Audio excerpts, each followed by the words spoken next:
Start off by removing this little plastic cover. It's held into position by 3 screws. Once removed, you'll expose the cover that blocks off the fan itself. There are little slides that need to be slid in order to release it.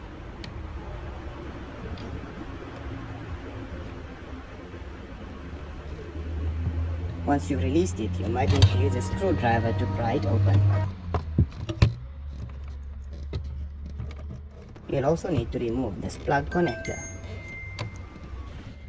There are 2 little clips on either side of this connector which need to be pressed in order to loosen it. Once loosened, the cover should drop right out.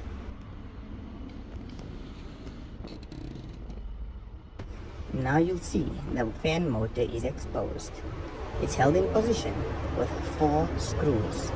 We'll need to remove those screws in order to drop the fan down.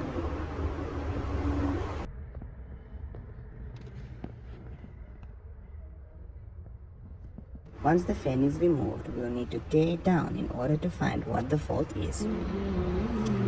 Start off by removing these 2 screws that hold the plastic cover onto the motor.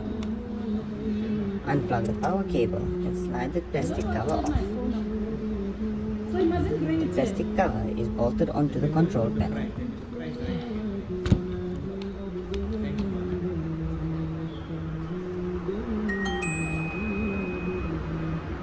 The first thing you should check are your brushes. Your brushes are held into place using these little springs and clips. Simply pop the clip off and the spring and brush should come right out.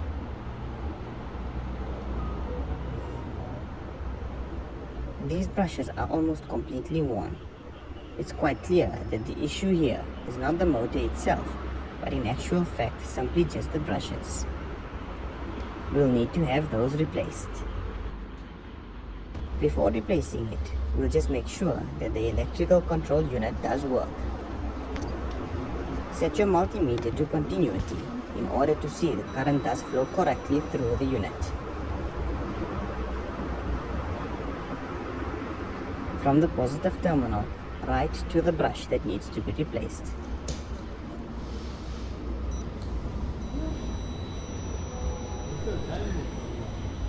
As you can see, we have continuity on the positive as well as the negative. So this means our control unit is functioning fine. The issue we've got is simply with the brushes on this motor. So afterwards, they were telling me that they will call my person to something. So how can I present this? Huh?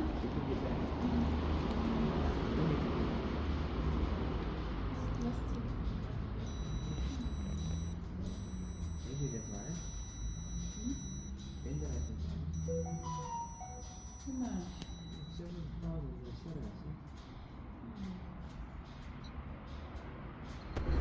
We've just received the motor back. Once the brushes have been installed, they've simply been soldered back into position, and the clips and springs have also been refitted back into position.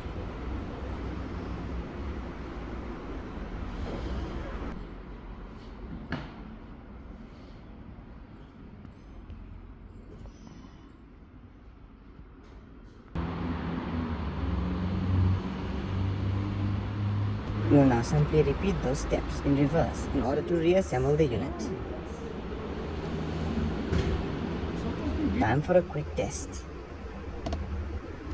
We'll simply plug the plug in with the motor loose to see that it does function before we reinstall everything.